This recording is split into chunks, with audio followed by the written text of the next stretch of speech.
Tā kā reiz un tukšu. Ja? Tūlītās vēlreiz atgādināšu vēl vienu tādu interesantu lietu. Tas, ko mēs ar jums runājam, saucot daudz, tūkšums, ceļš, tās ir tādas kategorijas, kuras mēs varam paņemt, ja tā paņemt rokās, tikai iekšēji. Mēs nevaram viņus paņemt ārēji. Mēs paņemot galdu, nevar paņemt davu. Vai paņemot galdu, es nevaru paņemt ceļu. Un līdz ar to, tad jautājums, kāpēc mums vajag to? Es saku, gluži tāpat, kā mēs rādio, kad griežam, mēs noskaņojamies uz kaut kādu vilni, lai sadzirdētu to, kas tajā diapazonā ir. Un ja mēs tagad iedomājamies davu, kā viss iespējamais radio viļņu diapazons, ja tagad mēs paņemsim, ka radio viļņi, tas maksimāli, viss iespējamais radio viļņu diapazons kopumā, nav viens kaut kāds, bet viss kopumā. Un tas ceļš sevī satur visus šitos viļņus. Mēs vienkārši tajā ceļā ejot, tad mēs klausamies bērnu pasakas, tas ir mūsu, tad vēl kaut ko. Bet patiesībā mēs klausamies vienmēr vienu to pašu vilni. Diapazons ir atkarīgs no mūsu uztveres. Tas, kas saistīts ar visām ķermeniskām darbībām, tālāk iestājas viens tāds normāls likums. Viss, ko mēs varam darīt ar ķermeni, ir matērijas vai materiālās pasaules ietvaros. Bet materiālā pasaule ir fizikālais plāns, astrālais plāns, mentālais plāns un cēlonības plāns. Tātad cēlonība tas ir DNS. Ja mēs ņemam mūsu cēloni, mūsu fizikālā ķermeņa cēloni, ir DNS. DNS kā tēls, nevis DNS kā pinums. Pinums jau ir, es teiktu, fizikālais, jo to mēs varam pataustīt. Un tāpēc DNS kā tēls, kur mēs varam tā nosacīt, aprakstīt kā apaugļot olšūnu tikko. To mēs varētu aprakstīt kā tēlu DNS, kuru vēl DNS nav izveidojies. Un tas izskatīsies kā sfēra, kā bumbiņa, pēc olšūnas tipa. Un ir viss, kas vajadzīgs, lai DNS izveidojas, bet vēl DNS nav. Tas ir tas tēls. Tālāk. Mentālais, tas nozīmē priekš kam tas cilvēks viņš vajadzīgs uzreiz jau ko sāk formas veidot. Tātad savienojums, olbaltumvielas tur vienot. Pareizāk sakot, ne olbaltum, bet DNS veidot. Pēc tam astrālais, tas nozīmē, cik tur daudz enerģijas, un tā jau olšūnā tālāk tur aiziet līdz vajadzīgai vietai. Un fizikāli tur jau ir tas pinums ar tām šūnām.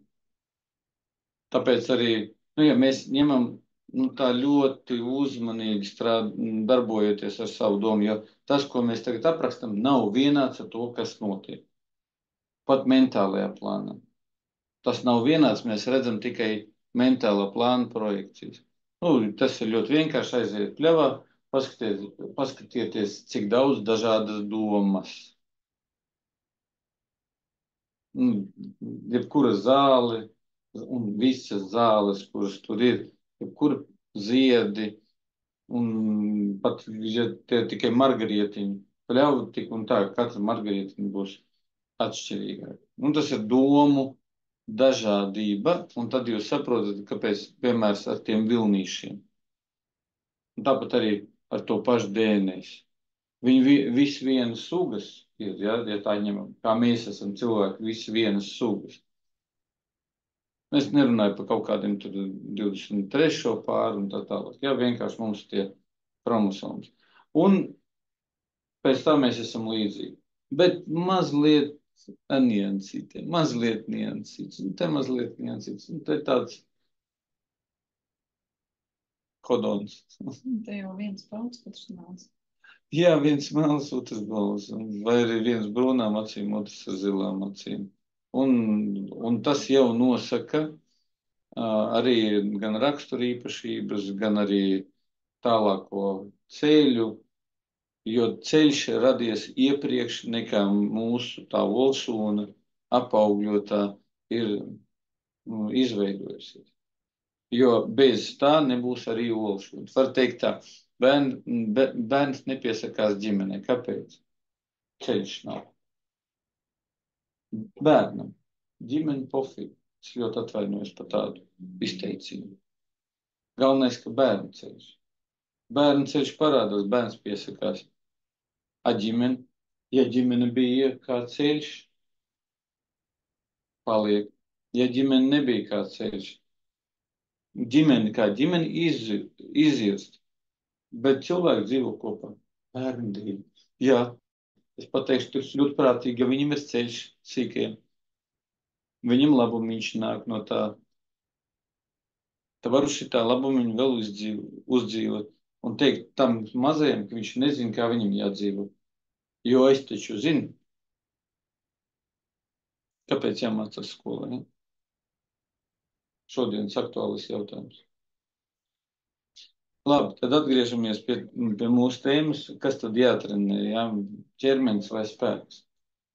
Un pagaidām, es jums esmu pastāstījis par ceļu, par sievišķo, mātešķo spēku. Tas nenozīmē, ka es esmu pastāstījis līdz galam un tā tālāk. Nē, es jums stāstu, cik šodien tā projekcija atverās. Un par vīrišķo spēku. Un tālāk mēs vēl esam runājuši par to, ka te ir visi avoti. Un tālāk ar avotu, jā, rekur ūdens, avots. Kafiju dzērām, avots. Tēju, avots. Un tā tālāk. Tātad visu laiku ir avoti. Un jautājums tāds. Vai visiem ir saprotams, ka dzerot tēju, mēs caur sevi izpaužam tējas avotu.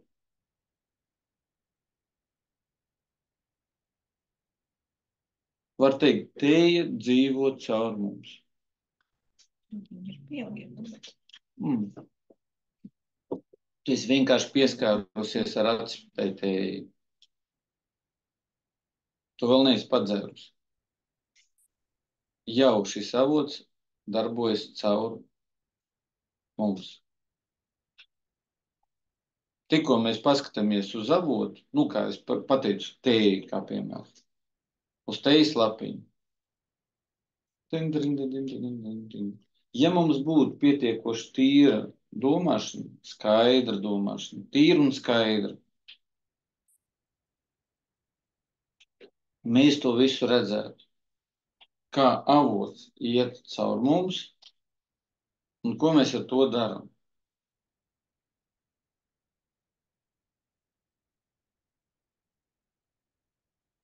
Un tas pavisam vienkārši piemērs. Šodienas, ziniet, kā es saku, vienmēr dod praktiskos piemērus vārdam avots. Tātad es nodarbībā, vokālā mākslā, tur iesildos, kaut kas sanāk, kaut kas nesanāk, kopsumā ir labi. Tālāk pārējiem pie jau dziedāšanas, jau dziedāt kaut kādu skaņdarbu. Nodzied vienu skaņdarbu, aiziet labi. Bravo. Bravo, jā.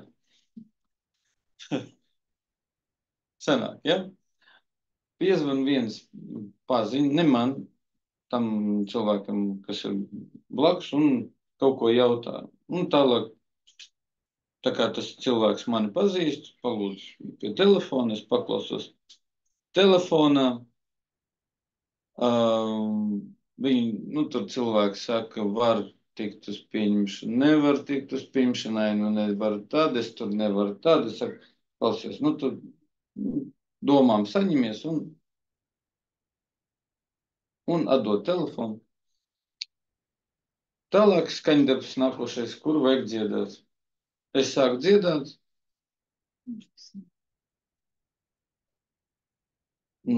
abi klātesošie pasniedzēji pilnīgā šokā.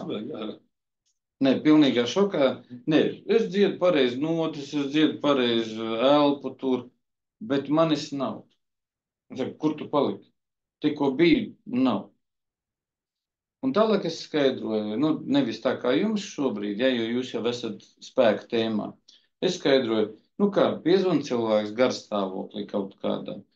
Es to garstāvokli dzirdu. Protams, ka es uzreiz sāku strādāt ar to garstāvokli. Un, nu, tīri praktiski man vajag nelielu laiku, lai es to garstāvokli sakārtoju. Sakārtot, tas nozīmē, ka viņš man netraucē tālāk darīt to, ko es daru. Bet kā šis zvans iztraucē visu atmosfēru. Pilnīgi atmosfēra mainās no tādas, nu, kā gaisīgas, uzreiz uz tādu, nu, tā kā lipīgu. Un pēc tam, nu, kad jau pabeidzam, man jautā, vai tiešām tas tā var būt, ka viens zvans izsauc šitādu. Es saku, jā, nu, taču kāda sajūta bija gaisīga? Bija gaisīga. Un tas spēks, viņš grib ko? Viņš grib labumu, to gaisīgumu. Spēks zina šo gaisīgumu, bet viņš grib ko dabūt. Nu, es teiktu tā, pavelti. Na haļavu. Tikai šajā gadījumā kā paņemt un noķiept, nozagt. Jo tas, kurš grib saņemt, viņš vienkārši, nu, es teiktu tā, pierakstās, nu, šajā gadījumā uz semināru. Jā, kā teikt, seminārs par spēku, par visu kaut ko, nu, tā. O, es gribu labumiņu. Un ir savstarpējā vienošanās par laiku, vietu un apmaksu. Saprotiet? Jā. Šeit spēks, es nesaku cilvēks, kaut gan cilvēks un spēks gandrīz vai viens un tas pats. Spēks jūt labumu. Un viņš skrien, viņš mēģina ielavīties, viņš mēģina tā kā savējais. Kaut gan šo spēku es jau jūtu nedēļu iepriekš, nekā viņš atnāk, es jau zinu, ka viņš atnāks. Var teikt, kā spēks pienāk tā pieklauvē. Vai viss mājās? Saka, jā, mājās visi. Nu, viņš aizstāv. Jo tā netiek. Saprotiet, ja tas par to, lai tās domas, kas pie jums nāk, jūs esat ļoti uzmanīgi attiecīgi pie tām domām. Jo visas domas, nu, kā es teicu, ja doma, kuru mēs vīrieši domājam, ir vienā dara neko, tad nav doma, vai konkrēts darbs, konkrēti jautājumi, uz kuriem mēs meklējam atbildi. Un tas ir saistīts tikai ar vienu īpašību, ka vīrietis vēlas atpazīt sevi, bet īstenojot sevi. Tāpēc var teikt, guļot uz dīvāna, tas ir kā tēls, nevis kā forma. Viņš uzkrāja potenciālu, lai nedarītu liekas kustības. Bet tā kā mēs dzīvojam sociālā vidē, nu, un tur, ja vīrietis ir precēts, bērni, tad, protams, ka sieva uztrauc pa ko? Ka viņš jau 15 minūtes guļ un neko nedara. Vajag taču darīt. Un kā, piemēram, man pazīstams vīrietis, viņš ir zinātņu doktors, viņam patīk rakstīt zinātniskus darbus. Nu, viņam vienkārši patīk šīs darbs. Viņa sieva saka, ejam dārzā pastrādāsim. Viņam ir dārzs. Nāve nav tik briesmīga, kā tas dārzs. Un kāpēc tev, mīļais, nepatīk dārzs? Tas, ja dzīvot vienu gadu kopā, tas ir skaidrs, bet tur 50 gadu kopā un vēl joprojām. Nesapratu, kāpēc nepatīk dārzs. Jā, Nu, kā var nepatikt? Jā, kā var nepatikt? Tas no tāda viedokļa, ka viņam īstā daba ir zinātnieks, pētnieks, sports, viss, kas saistīts ar sportu un tā tālāk. Un vienīgās domas, kas ir, kā uzrakstīt jaunu zinātnisku darbu. Vienalga par ko.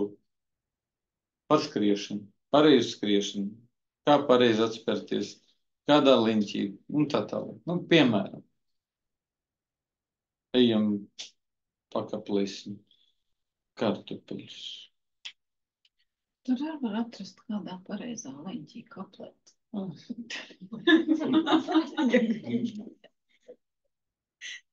Vai, kur ir vergi turē. Ja kādam patīk rakāties dārsā, lai iet un rakāties. Lai iet rakāties, jā. Tur par dārzkopību un vēl kaut ko, un dārzkopību un erotisms. Es domāju, ka tas būs atsevišķs seminārs vai pārtraukumā. Tātad, šeit es atkal atgādinu, ja, ka te ir tie spēki, te ir tie avoti. Un tā kā es teicu, ūdens avots, tēja avots, kafija avots. Un es jums tā piemēru parādīju, kā kaut kāds avots, vai kaut kāds, pareizāk sakot, spēks, kurš pazaudējis savu avotu, tāpēc viņš tāds visu mēģina izbojāt. Nevis cilvēks, bet spēks. Ja? Pie manis es teiktu, nevis griezās cilvēks, bet spēks. Saprotiet starpību. Ja es teiktu, ka cilvēks tāds un tāds griezās pie manis, es teiktu, jūs varētu mierīgi pateikt, ka vai mēs šobrīd runājam vienkārši tādā vienkāršā mēlī, vai cilvēks tomēr nesaprot būtību. Tātad, pieskaroties kaut kādam spēkam, mēs to spēku caur sevi lēšam. Tāpēc visi teju ceremonijas kā tādas, viņas tieši ar to ir raksturīgas. Jo ķīniešiem, arī kā japāņiem, kā korejiešiem, tiem novadiem, ir tāds teiciens, ka jebkuram spēkam vajadzīga ceremonija. Ceremonija tas nozīmē, kā pieiet pie tā spēka. Ļoti labs tāds radītājs, kā dabas spēki, tradīcijas, dzimtas spēki un tā tālāk. Anglijā man šķiet tur tas postenī, tur tas kareivs, kurš zirgā ir jātnieks, jā, tad. Un visu nakti tur bildēties blakus. Un vienkārši tas ir internetā, tur Instagramā, Facebookā, var atrast YouTube un tā tālāk. Un virsraksts, paskatieties šo video līdz beigām. Un tad pienāk viens zirgs tur kož, pienāk otrs zirgs tur māja galvu un tā tālāk. Viss, kas nāk, vienkārši tas zirgs nevienu nelaiž. Pienāk indiāni. Zirgs pagriež galvu un ar pieri saskars ar viņas pieri. Spēks, ko saprot? Spēks saprot to, kas saprot šo spēku. Tas nozīmē pilnībā viņi viens otru saprot, jo viņas dabā, tās sievietes dabā ir saskara ar šo spēku. Viņi neko negrib no šī spēka. Un tad viņi saņem visu, ko tas spēks var dot. Un tas tāds dabas, saprotams, miedarbības spēks.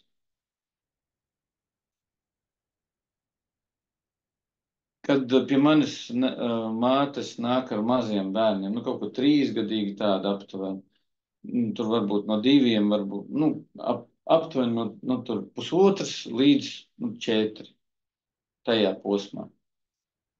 Pirmais, ko bērns dara, ķerās mātei ap kaklu. Mēdz būt atsevišķi bērni, tie, kur metās ap kaklu man. Ka es būtu viņu tēvs vai mīļākais vīrietis pasaulē vai draugs mīļākais. Šo bērnu mazums. Bet pārsvarā ir tie, kuri ķerās mātei ap kaklu iekrampējis. Tālāk es agrāk nevarēju saprast, kāpēc tā.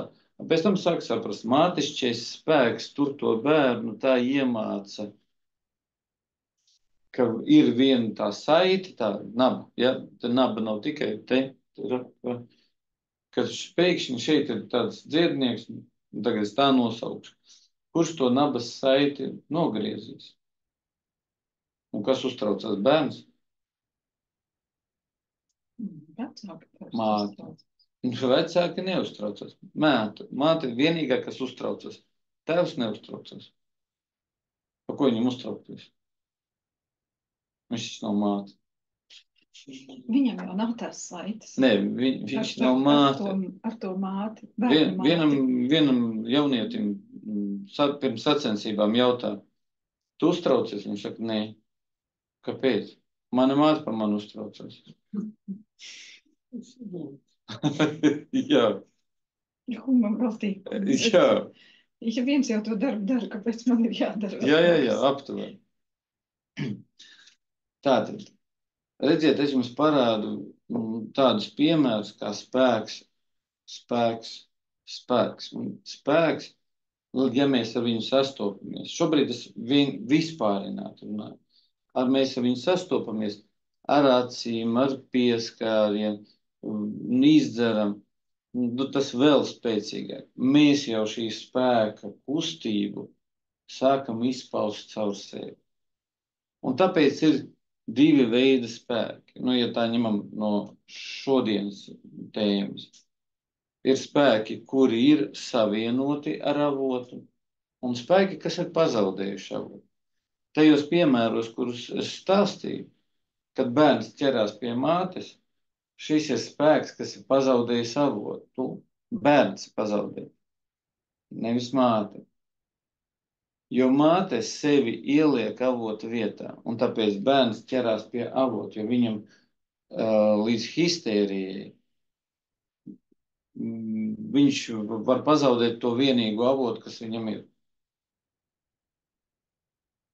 Bet ja es māti pagriežu šādi, tad bērns saņem savu avotu, nezaudējot saiti ar māti.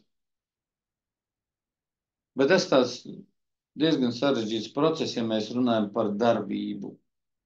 Šodien mēs vairāk runājam par to, ka ir spēks, kurš ir savienots ar avotu, līdz ar to viņš atjaunojas visu laiku. Un spēks, kurš nav savienots ar avotu. Un tagad tā pati tēja, tā pati kafija, vai ir savienoti ar avotu?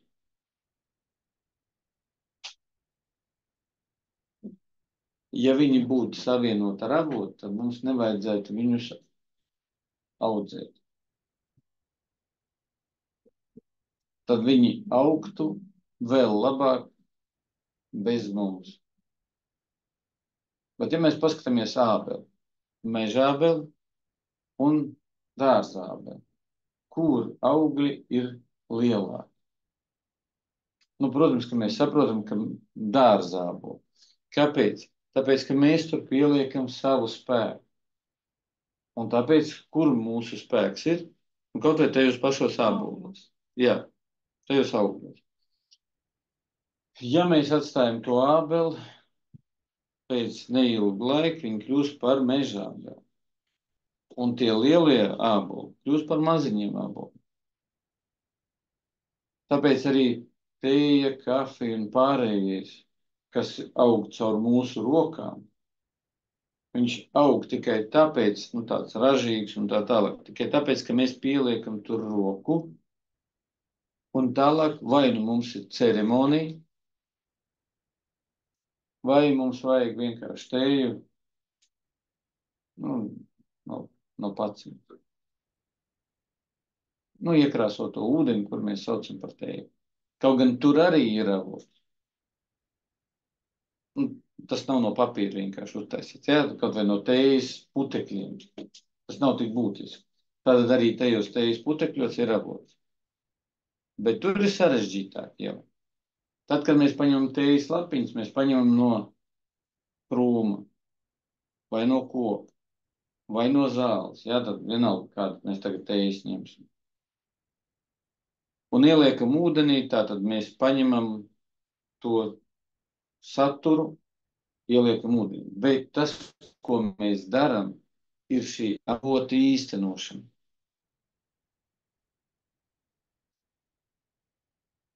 Avots īstenojas caur mums.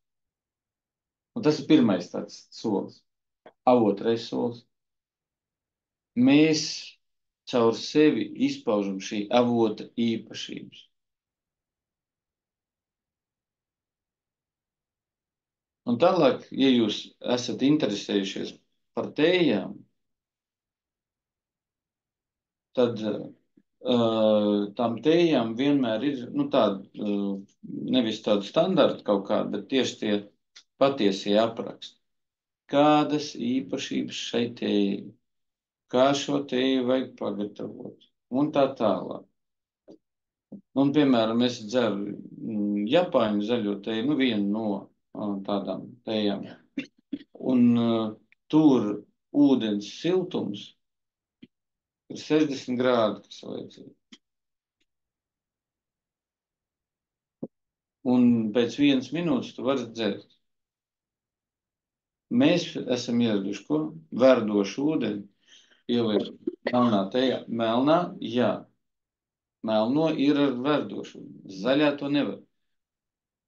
Tad, kad paņem divus, tieši šajā zaļā, pa kur es runāju, tad, kad paņem šo zaļo teju, ieber vienā glāzītē un ar 100 grādu ūdeni aplēj, un otrā glāzītē ar 60 grādu, un pēc tam pamēģina, protams, ka 100 grādus mēs nevarēsim pamēģināt padzert, tad būs sajūta, es redzētu, es jums sajūtu, stāstu jums pēc tam arī būs šī sajūta.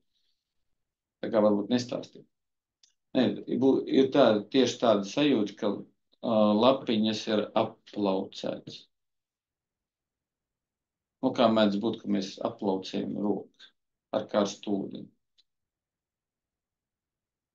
Tieši tāda pati sajūta kā uz pirkstiem. Bet tas nozīmē, ka mēs tējas spēku esam aplaucējuši. Un tālāk mums caur sevi tas aplaucētais spēks ir jāsalabo. Tāpēc tēja šajā piemērā, visā piemērā par tēju, mēs esam tie, kas tēju savieno ar avotu, ja ir ceremonija. Ja ceremonijas nav, tad tēja kļūst vienkārši par kaut kādu dzērienu, kuru sauc par tēju. Un tad būs nestība. Ar vīnu? Viss tas pats. Vīns, šajā gadījumā tēja ir vienkārši kā viens no piemēriem. Vīns būs tas pats, alus būs tas pats un tā tālāk. Jebkurš izstrādājums būs izveidots šajā gadījumā vīns no kaut kādām vīnogām, no kaut kādas vietas un tā tālāk. Ja, viss kopā tur būs ar tiem spēkiem. Un, piemēram, man pazīstam vīnziņi, un es viņiem jautāju no spēka viedokļa, protams, nevis no vīnzināšana. Vai jūs varat pateikt kādam cilvēkam, kādu vīnu vajag dzert? Ja gadījumā mēs runājam par to, ka viņam vajag. Viņš saka, jā, es varu pielāgot cilvēkam to vīnu, kurš viņam būs labs. Labs tas nozīmē, ka viņam nesāpēs galva, viņam nebūs paģers, viņam nebūs nekas no tā, kas vispār ar vīnu nevajadzētu būt saistīti. Tātad vīns ir vēl viens tāds produkts, moderni runājot, kurš ir pareizi sarūdzis vai vārds izleci. Fermentējies, jā, pareizi fermentējies. Gluži tāpat kā tēja fermentējas, jā, un tēja var fermentēties saules staros un var fermentēties ēnā. Un var fermentēties līdz pat melnai tēja. Ziniet, ja, ka melnā tēja ir tāpat zaļā tēja. Tikai vairāk izcepusies. Labāk fermentēt, un tāpēc fermentētie produkti ir labāks produkti nekā svaigie. Strīdīgs jautājums. Kas ir vajadzīgs, jo svaigos produktos vairāk ir ētris? Kura spēks sāk strīdēties. Pretkustība. Kas par dabūs taču? Pēc tam iziesim dabūs. Mums vēl būs vingrošana. Tā kā Mēs vēl izlaidīsim. mēs vēl savu izlaidīsim savu spēku. Šajā gadījumā mēs kur zaudējam? Mēs zaudējam līniju, runājot, ja mums būtu divas valodas. Viena valoda, kurā būtu tikai izpausta būtība, un otra valoda, kurā būtu izpausta tikai forma. Tad no formas valodas viedokļa es tev pilnīgi piekrītu. No būtības valodas es nepiekrītu tev vispār. Nevis tāpēc, ka tev nav taisnība. Nē. No būtības viedokļa tas ir atkal ceremonija ar avotiem. Pirms mēs dodam jebkuru atbildi, mums ir jāsaprot, kas tajā spēkā ir noticis. Kāpēc pieņemsim svaigs spēks, mums ir svaigu spēku mums sarežģītāk uztvert nekā fermentēt vai pārstrādāt. Piemērs ūdens. Pajautāju, kāpēc? Kāpēc? Ūdens augstums. Kāds ir ūdens temperatūra avotā? Jā. Un tagad dzersim 8 grādu ūdeni. Labši. Nekāds lapiņas neatvērsies. Tāpēc fermentācija, tā teiksim, šim ūdenim notiek, ka viņš sasildās. Mēs viņu, protams, varam, bet tad te jau nebūs dzert, ja mēs varam tos 4 līdz 8 grādiem ielikt mutē. Ja mums nav zobos nekādu robu un kaut kādu kariešu, tad mēs mierīgi varēsim sasildīt mutēm pēc tam. Bet ir kaut kāds asiņu spēks, līnijas spēks un kaut kas tāds arī ir? Jā, tad, kad jūs pēkšņi saprotat ko, ka Dao, šajā gadījumā, tas, ko mēs šodien skatāmies, Dao sastāv no spēkiem kā tādiem, kā avotiem, un no tiem avotiem veidojas attiecīgas formas, esamības un tā tālāk. Jo katrā tajā spēkā ir radošā spēka daļiņa. Kā dzirkstelīts, ja tā ņem. Tā, lai tas tā spilgtāk izskatās.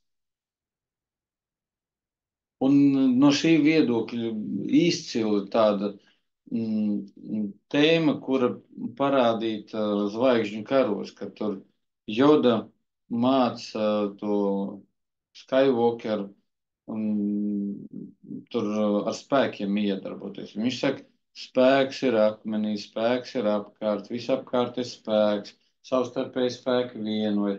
Un no spēka viedokļa tas ir izcili. Tikai tāpēc, ka viss tur ir. Tur arī ir tā džedaja ceļš.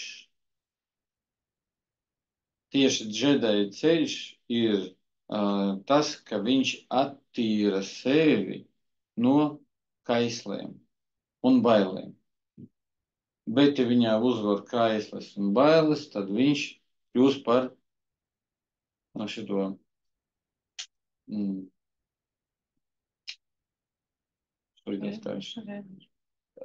kas bija tas? Ne, tur bija tas melnais, bet galvenais tur bija tas, galvenais melnais, ja tā ņem. Galvenais melnais spēks. Darts Veiders bija māceklis. Un tad, kad Darts Veiders nogalina savu skolotāju, viņš kļūst par galveno to melno spēku vai galveno negatīvo spēku. Negatīvais spēks, tas ir spēks, kas zaudējis savu avotu. Tāpēc arī Darts Veiders, kad glābi savu dēlu, tad viņš atgriežas gaišajā pusē. Gaišā puse no Zvaigžņu kara viedokļa, varētu teikt tā, no tas, ko mēs skatāmies un kā es redzu. Gaišā puse tie ir tie spēki, kam ir avoti, kas ir savienoti ar avotu. Un līdz ar to viņi spējīgi atjaunoties. Melnie vai tie Darta veideri vai visi veideri, ja tā ņem, tie ir spēki, kas zaudējuši avotu. Jo viņu avots tagad ir bailēs, cilvēku bailēs un cilvēku kaislēs. Tāpēc viņi vienā no sērijām uzvar džedājus. Jo džedējos kas sākas? Dalīšanās. Un tas ir tāds interesants moments. Bet bez tā momenta nebūs arī pārējās filmas, ja tā ņem. Bet šeit arī tas pats notiek. Tātad mēs melno spēku, ja tā ņemam, varam nosaukt par miesisko. Miesiskajam nav avots. Tāpēc miesiskais visu laiku grib ko? Ēst. Gan tiešā var nozīmē ēst, kā ēst mūsu ķermenis vēlas. Viņš neražo ēdienu pats. Un līdz tādam līmenim, ka tas melnais spēks vēlas vienkārši paēst. Tāpēc agrāk, kad es vēl nejūtu to starpību starp to spēku kā miesisko, jo viņi izskatās ļoti līdzīgi un garīgais. Viņi vienādi runā. Var teikt tā. Viņi saka vienu to pašu vārdu. Roland, tu esi malacis. Abi divi. Un tikai tad, kad tu sāc just to starpību,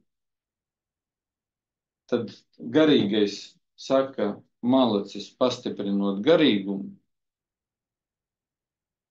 un neizceļ to, ka es esmu malacis. Tā kā starp citu. Tu tāpat tā zini, ka tu esi malacis. Ko tev to teikt? Jā, ja garīgs, tas nozīmē, ja ir avots. Miesiskais, viņš saka aptuveni tā. Ja jūs tik labi šodien izskatāties, es klausies tā, cik. Ziniet, ja to stāstu, kad vīrs sēž kabinetā, strādā, sieva ienāk, saka, dārgais, viņš saka, cik? Cik par? Tāpēc miesiskam vajag iedot paēst. Darbu, jā. Paēst, tas nozīmē iedot darbu.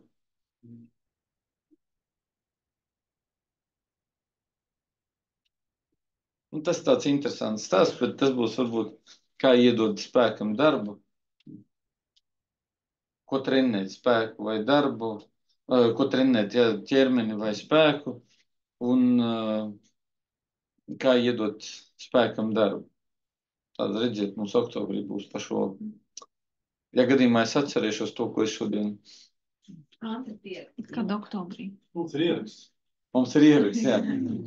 Vēl jau nav.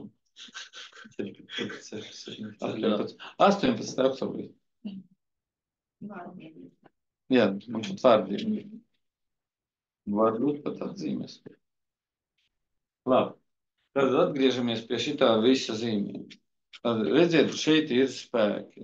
Un spēks savienojas ar savu avotu tikai vienā momentā. Tad, kad viņš sasniedz pilnību. Tajā brīdī viņš savienojas ar savu avotu, un tad viņš atjaunojas un veido jaunu pilnību. Tajā mirklī mēs jūtam to svētlājumu, labumu? Svētlājumu un labumu mēs varam just vēl netiekot līdz pilnības stāvoklim. Vēl netiekot. Mums tur ir, mums ir dažādi līmeņi, kur mēs varam. Pieņemsim, mēs pieņemam lēmumu kaut kādu. Pieņem lēmumu. Cik labi. Jā, rekurīgi. Un tas, ko mēs saucam tā staigāšana pa kvadrātu. Jā, tur viss kārtībā. Pēc tam mums kvadrāts paliek jau nevis kvadrāts, pieņemsim 8 stūrus, pēc tam 16 stūrus un tā tālāk. Un kaut kādā brīdī viņš kļūs par apli. Un tad katrā apli punktā mums ir tā svētlēma. Tāpēc arī cilvēks, kurš staigā pa kvadrātu, un viņš pieņems lēmumu, var atvaļinājumā braukt. Tu esi visu laiku atvaļinājumā. Viņš nevar saprast, kā tad tu vari būt visu laiku atvaļinājumā, ja tu nebrauc atvaļinājumā. Tas nenozīmē, ka viņš nebrauc atvaļinājumā. Ja viņš arī atvaļinājumā ir atvaļinājumā. Tas, kas iet pa kvadrātu, viņš atvaļinājumā vēl var nebūt atvaļinājumā. Viņš var netrāpīt tajā fāzē. Bet tas ir kas cits, jā. Tāpēc, ja mēs runājam par pilnību, tad tikai tad, kad tiek sasniegts pilnība, tad avots savienojas pats ar sevi. Bet šeit ir viena nianse. Tātad, ja mēs runājam par diviem spēkiem, tātad spēks, kurš ir savienots ar avotu, tātad garīgais, un spēks, kurš nav savienots ar avotu, miesiskais, kuram dodot miesisku darbu, mēs viņā veicinam pilnību. Tāpēc mūsu jautājums, ko vajag trenēt, ķermeni vai spēku, tad trenējot ķermeni, sasniedzot pilnību kādā treniņu, kaut kādā kompleksā, tad cilvēks tajā brīdī to materiālo spēku savieno ar garīgo spēku. Nevis tad, kad treniņa pēc, nevis tad, kad treniņš, lai es izskatos seksuālāks. Ar arbūziem tas kas bija? Šitie ar arbūziem. Domāju, ka šitie. Mums ir meloni. Bet man ir jautājums, ja mēs strādājam spēkā pilnību sakārtojumu, mēs arī sakārtojam šo pasākumu. Jā, ja mēs strādājam ar spēku astotnieku, tad mēs arī sakārtojam. Jā, bet tur ir mazliet mēs pie praktiskās daļas. Bet šeit, kas ir svarīgs? Svarīgi ir tas, ka mēs trenējot savu fizisko ķermeni, saprotam 3 vienkāršas, man šķiet, vienkāršas lietas. Pirmā vienkāršā lieta, trenējoties, mēs vienmēr dodam mūsu muskuļiem netipisko slodzi. Līdz ar to viss muskuļu kopums, kas mums ir, atgūst savu funkcionalitāti. Jo, ja mēs nepielietojam kaut kādu muskulu, tad šis muskulis vienkārši, tā kā aizmieg. Pagaidām viņš neatrofējas, vienkārši aizmieg. Viņš ir guļošā stāvoklī. Ja viņš ir ilgi guļošā stāvoklī, viņš atrofējas. Un tālāk viņš pārstāja eksistēt. Tas ir pirmais. Es domāju, ka tas ir saprotams. Otrais, ko mēs darām, vienkārši vingrojot. Mēs dodam kauliem to slodzi, pateicoties kurai kauli atjaunot. Tad nebūs osteoporoze. Tātad muskuļi atgūst savu funkcionalitāti, kauli tiek atjaunot. Jo tas ir tāds interesants moments, kad mēs dodam slodzus uz muskuļiem, līdz ar to mēs dodam slodzus kauliem. Un visas šūnas, kas kauls sagrauž vai asfaltē, viņi sāk darboties. Ja to nedara, tad no sākuma notiek muskuļu atrofija, pēc tam arī kaulu atrofija. Ja mēs viņu tikai barojam ar tiem vielām. Nē, tas nekas nebūs. Jā, šeit vajag saspiest. Nē, te vajag vienkārši saspiest. Šeit ir tomēr likums, tas, ko mēs arī runājam. Ja mēs šo telpu, var teikt, nesaspied, neveidosim tā saucamo elpošanu, tāda lielā nozīmē, tad arī nebūs elpošana mūsu fiziskam ķermenim ar fizisko to treniņu. Tad arī mūsu fiziskais ķermenis pārstāja iegūt to spēku. Un arī, ja mēs runājam par visām barības vielām, kuras noteikti vajag ēst, labā daudzumā un tā tālāk. Bet arī barības vielas, viņas neiet, tā kā paštecē. Viņas tiek uzsūkts. Lai uzsūkts, kas ir jāizdara? Jāiztaisa šitā kustība, lai viņas uzsūcas. Un pēc tam, kad viņas ir atstrādātas, tad vajag saspiest. Papumpēt. Jā, un tāpēc, ka mēs tādā veidā pumpējot, Es tagad plaši rādu, protams, ka mikro līmenī tas ir citādāk, bet ārēji tas izskatās aptuveni tāpatās. Tad viss šīs barības vielas, kuras mums ir, viņas ieiet. Protams, ka tur vēl ir daudz ko darīt, tā izpratnē. Bet redziet, pirmais ir muskuļu funkcionalitāte, otrais ir kaula apmaiņa, un trešais, lai cik tas jocīgi neskan, mūsu spēks, mūsu personīgais spēks, vienā brīdī kļūst par mūsu ķermeņa stāvokli. Kā viņi sajiet. Var teikt, ārējais izskats līdzīgs ārējiem spēka tēlam.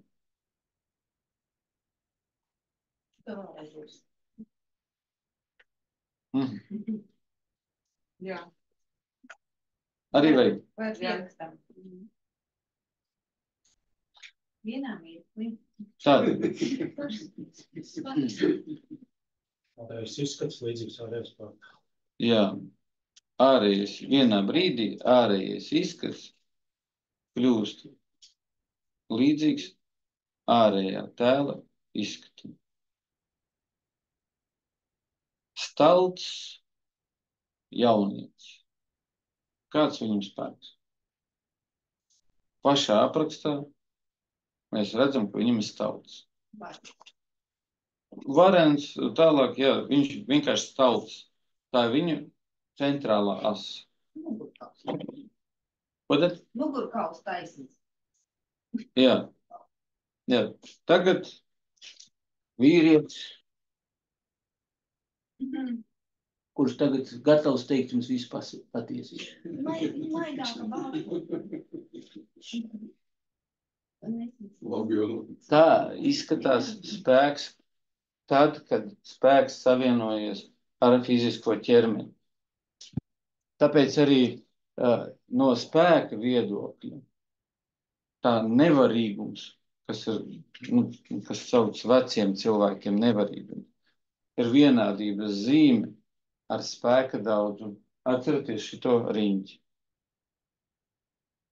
Gadi vienāds ar spēka lielumu.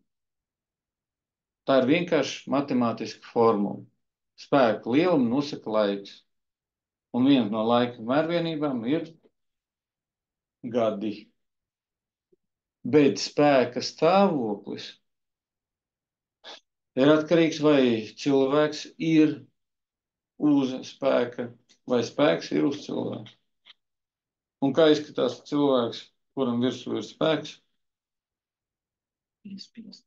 Saliecies.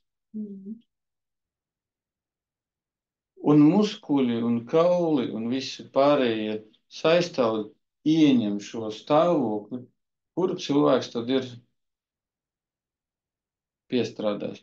Tāpēc arī pie mūsu stājas, ja mēs sakam, visu laiku ir jāpiestrādā, jo tad, kad ir pareiza stāja, pareizi šajā gadījumā es arī no tāda viedokļa, ka ir individuālā tā norma, ja kādam tur ir skolioze, kādam ir plakanā pēda, kādam ir kifoze, tur lordoze un tā tālāk. Šobrīd tas nenozīmē, ka viss tagad ir āmen, cilvēkam būs kaut kāds kroplīgs spēks. Nē. Bet uzturēt to līdzsvaru gan priekšējo, gan sānu, gan, var teikt, visos leņķos, tas ir sadalīt. Un tagad, ja kāda spēka, gravitācijas spēka iedarbība uz visu mūsu ķermeni. Un tad, kad mēs saprotam, ka gravitācijas spēka virziens sakrīt ar ceļa virzienu, tad arī tas ir tēlēni, ja? Bet šeit mums nav nekāda cita ceļa, ja mēs tā sakam par savu ķermeni, kā vienīgais paralēli gravitācijas virzienam. Jo mēs esam uz zemes. Un tāpēc visdziļākie muskuļi, kas mums ir, kuri visgrūtāk trenējas, un pie kuriem visgrūtāk arī tikt, ja mēs runājam no masāžas viedokļa, tie ir tie saucamie stājas muskuļi. Un jo mazāk mēs sev trenējam,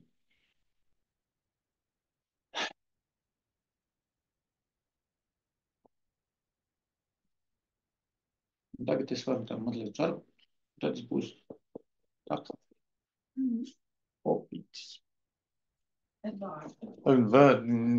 Dirmu vārdu un vēl kaut kādu tā.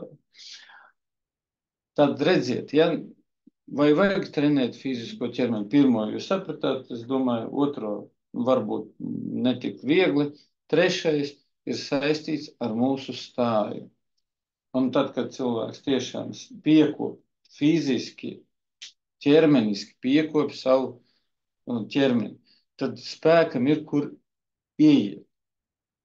Bet arī spēkam jābūt attiecīgi sakārtotam. Nu, tad, ja mums priekšā stāv meistars, kurš pārvalda savu meistarību. Meistarība ir vienāds ar spēka stāvokli. Kā mēs skatāmies uz viņu? Nu, mums prieks skatīties.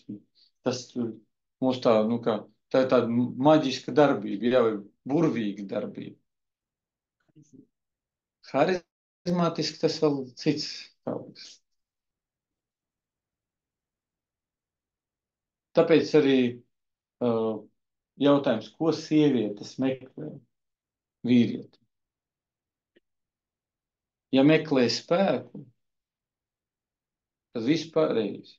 Ja meklē fizisko spēku, tad vienmēr kļūdās.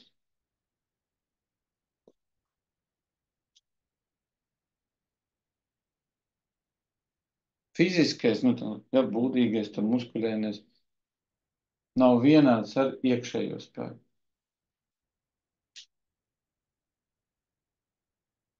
Tāpēc arī spēka cilvēks, viņš vienmēr ir redzams. Var teikt, viņš tā saucamais pašpietiekamais. Viņam labi no tā, ka viņš ir. Viņš varbūt to neapzinās, bet viņam vienkārši labi. Var teikt, iet un dari. Bet, lai atjaunotos tajā spēkā, viņam vēl ir jāaiziet līdz sevim. Tas nozīmē, sevi ir jāakceptē. Bet šeit, kā es jau teicu, mēs tajā ceļā, vai šeit mēs zinām, vai šeit, mums taču ir jāsavāc visi avoti. Mūsu ceļā mums ir jāsavāc arī avoti. Jo katrs avots palīdz mums to ceļu iet, līdz ar to ar katru avotu vajadzīga ceremonija. Tāpēc arī pasakās tās visas ceremonijas ļoti labi aprakstīts. Kā pieņemsim, kad tur tas varonis satiekas ar raganu, uzreiz viņu tūlīt es tev nogalināšu, uzcepšu, varonis saka, klausies. Ko tu uzreiz tā meties virsū? Tu no sākuma pabaro, pēc tam iedod man pirtī nomazgāties. Tad ieliec gultā. Un kamēr tu man čubināsi matus, tikmēr es stāstīšu, no kurienes atnācis, kur dodos. Visām raganām tiek veltīts.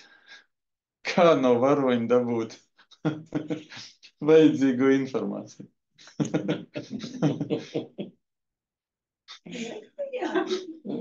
Pierakstīja.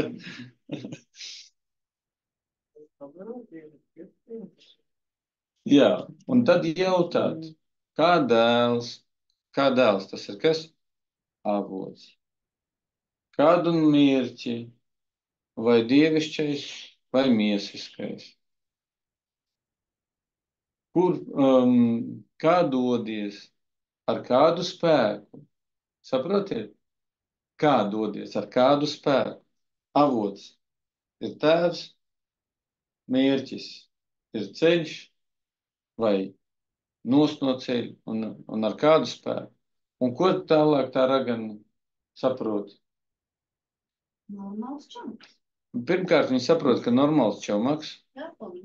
Jā, un tad viņi saprot, ka ar šo spēku, vai teikt tēlēni, ar šo zirgu, viņš neaizies līdz nākošam līmenim, līdz nākošai pilnībai. Viņš saka, atstāj savu zirgu, un es tev iedošu savu zirgu, kas tev ļaus tikt līdz manai māsai, nākamai raganai. Var teikt, līdz nākamam pārejas punktam. Un tad, kad mēs šādi lasam pasakas, tad mēs saprotam, ko nozīmē rituāls ar spēkiem. Tāpēc arī rituāls ar spēkiem nenozīmē schēmu.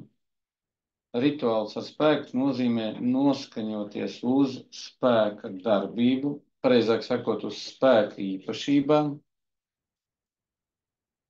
Tas nozīmē redzēt, redzēt tās īpašības, kuras mēs varam izpaust. Un pēc tam redzēt šī spēka darbību. Tad, ko šis spēks dara? Jautājums. Jā, Tad dāvis, piemēram, iet tāliņģi, tur ziemā. jā. Tajā mirklī viņš nevar kaut kādu ceremoniju, augsts. Kā? Lai viņš noceremonijā. Ceremonija jau ir tas, ka tu ej iekšā. Nu, Ceremonija ir pirms tam, kad viņš iet iekšā. Tad, kad jau iet iekšā, tas ir ceļš pēc ceremonijas. Viņš pieņemsim tur. kā pirms tam to izdarīt. Vienkārši mašīnā sēžot. Nu. Var mašīnā sēdēt, var kamēr ģērbies nost, tur dažādi. Labi, noskaņoties pie zobārsta. Oi, tur vispār izcili. Ierakstīt. Jā, ceremonija pie zobārsta sāks no tā, ka pierakstās. Un arī kā pierakstās, taču te ir interesanti. Pierakstiet man lūdzu, vai varētu pierakstīt mani pie tāda un tāda zobārsta. Jā, tad un tad ir brīvs moments. Es vēlētos pierakstīties uz šo momentu. Zobārsts vispār nezinu, kas tur ir pierakstījies, bet zobārsta spēks jau redz, kāda būs miedarbība. Strunce zobiem. Zobus salabosim, izrausim, tur ieliksim kronīšu, implants, tiltus. Tas ir vienkārši ārējais darbs, profesionālais. Divu spēku miedarbība. Tā ir tā ceremonija. Un arī tas ir ļoti interesanti, tad, kad jūs pēkšņi saprotat, ka jebkurš cilvēks ir spēka nesējs vai spēka caurlaidējs. Un ja cilvēks savu spēku nav atpazīstis, viņam sarežģītāk ir mazliet dzīvot. Bet, piemēram, pie manis griežas pēc kaut kādas rekomendācijas un raksta. Es gribu pie jums pierakstīties tādā un tādā datumā. Tādā un tādā pilsētā. Es rakstu, ka šajā pilsētā es būšu citā datumā. No tāda datuma. Un ja jums vajadzīga kaut kāda konsultācija neklātienē, tad jūs varat man uzrakstīt, kādu jums tur ir vēlme, kāds jautājums. Nē, man vajag klātienē. Man vajag to un to. Es saku, labi. Tad var to no 20 tur tādu datumu līdz tādam datumam. Nu tad ko, pierakstiet man uz šito datumu, vai man vēl kaut kur jāzvan?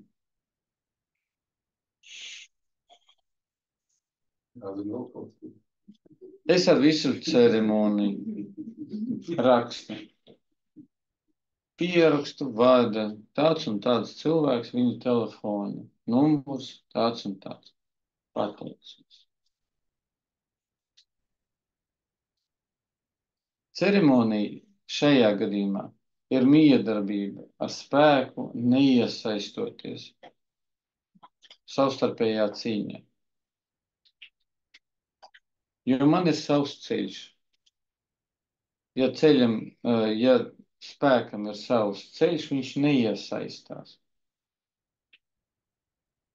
Kas man... Bet kāpēc jūs iesaistījāties tā reizē, kad jūs dziedājāt un viņš pieskanīja?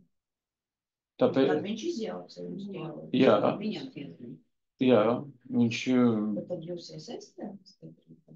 es arī tur iesaistījos, bet es neiesaistījos tajā, ko man piedāvāja. Bet kāpēc vienā gadījumā tu atmosfēru izjauca? Tāpēc, ka tur bija saraksti.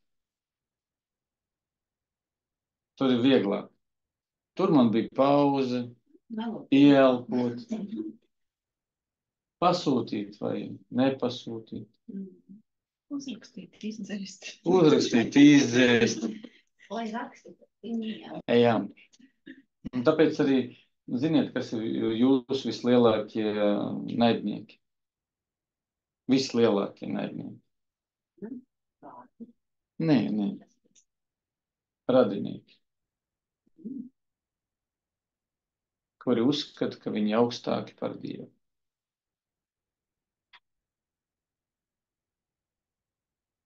Tā kā jūs tagad arī zinat tos spēkus, kuri jums ir kā dzimtas spēki.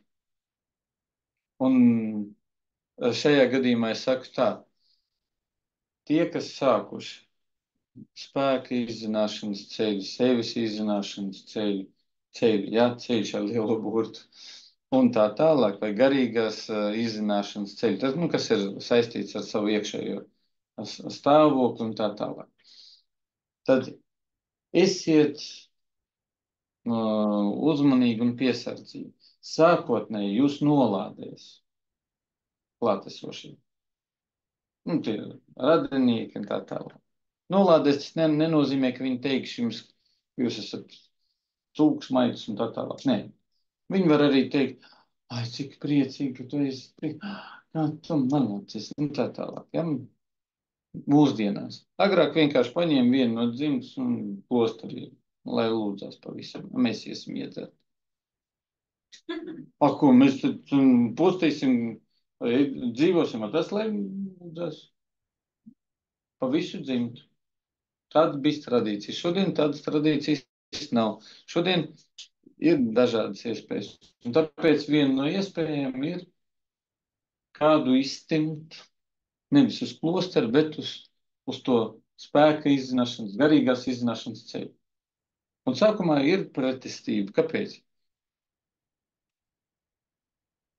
Tāpēc, ka vēl nav saņemts labums. Tad, kad vienu dienu, otru dienu, trešo dienu, mēnesi, gadu, 2, 5, 10, tas cilvēks iet, viņš iekšēji jūtas labāk tieši tad, kad ir ceļš, nevis kaut kādi tur informatīvie visi tie mēsli. Bet tieši, kad ceļš. Tad vienā brīdī viņš tā kā domā, es kā ceļinieks, taču varu uztaisīt telti, tas ir iekšējais tāds stāvoklis un mazliet atpūstos. Pēc tam atnāk tāds pēc atpūtas, tā kā mazliet izmežģīts. Kas notika? Viņš jautāja, saka, kā? Tu esi iemācījis savus radiniekus, ka tu kusties ceļā, un viņi visu laiku iet tavās traumēm, viņiem ir labi, pēkšņi tu nodomā apstāties, un viņi tev kā vilcienam visi tie vagoni. Ko bremzē? Atpūties. Labi, bet turpini savu kustību.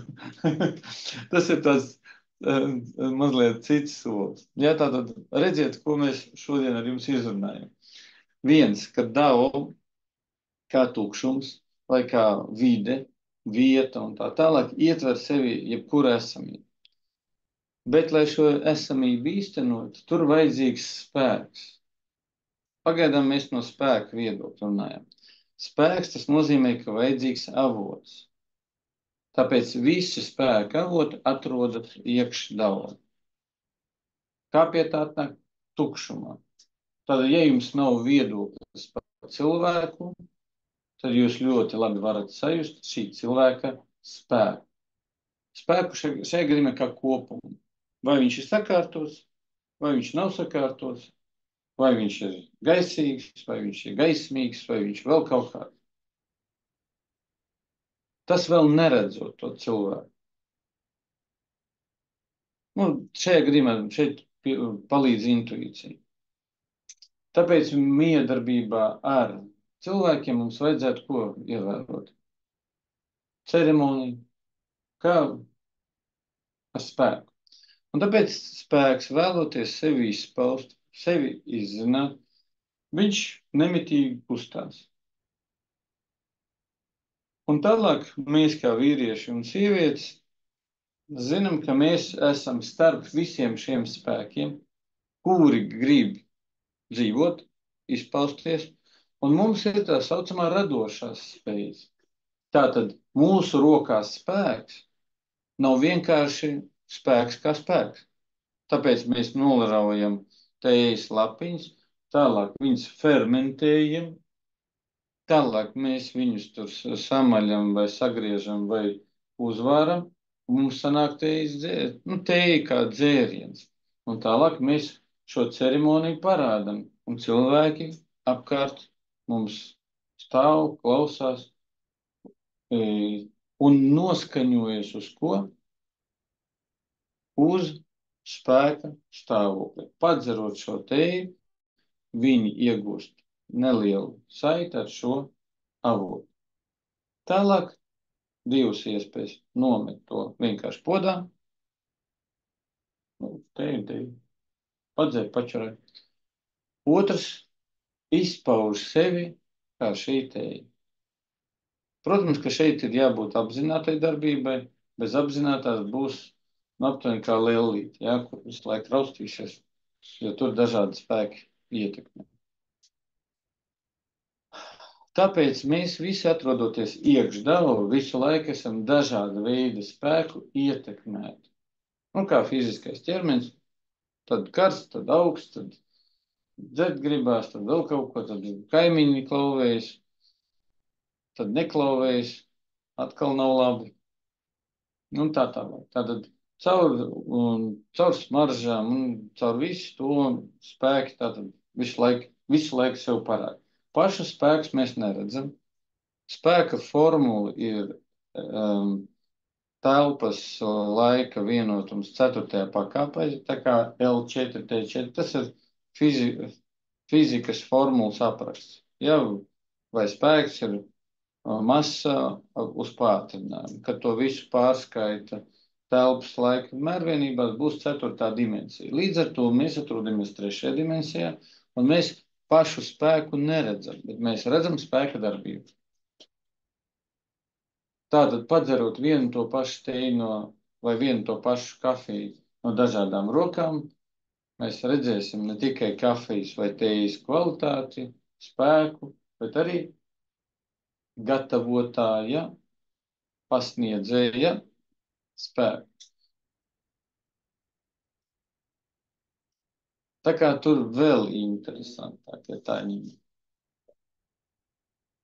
Un mūsu organismā visi šie spēki vai nu pastiprina mūsu kustību, tad, kad mēs ejam pa ceļu, vai visu laiku mēģina mūs izsist no līdzsvara stāvokļa, jo mēs paši neesam līdzsvarā.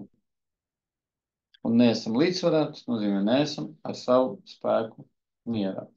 Un tad vēl viens tāds ziniet, kā pēdējais akords, kas ir jāatceras. Ir tukšums, un ir jebkura šī tukšuma kustība veido vēl vienu papildus spēku. Un šīs papildus spēks piedalās visās mūsu rīcībās. Tātad ir mūsu spēks, bet šis papildus spēks ir D spēks, kurš piedalās visās mūsu rīcībās, staigāšanā, sēdēšanā, fiskultūrā, intervijās un tā tālāk. Viņš visur piedalās tikai tāpēc, ka tukšums šajās kustībās kustās. Tad tukšums rīvējas pret tukšumu un veidojas D spēks.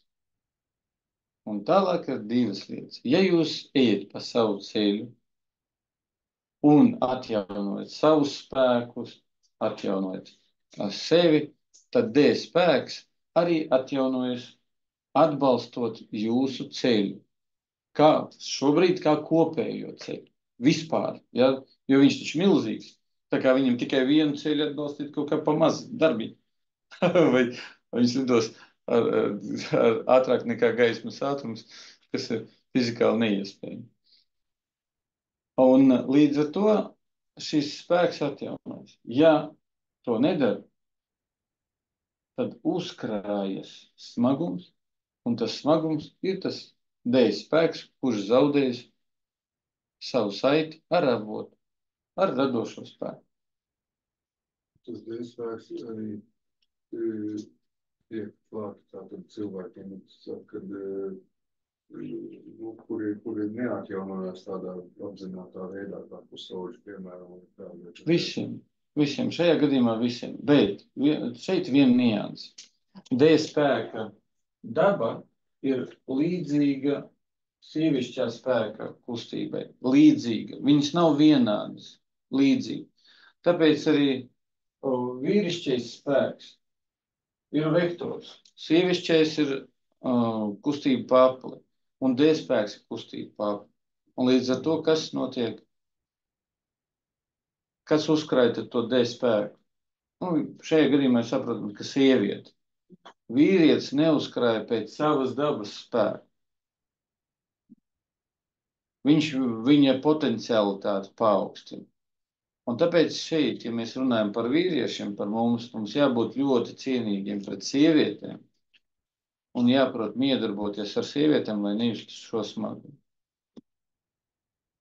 Jo tad, kad vīrietis kļūdās savā kustībā, attieksmē vai kaut ko tur emocionāli pārprot, tad viņš uzveļ sev to dēļspēku. Un tā būs atkal cita tēma.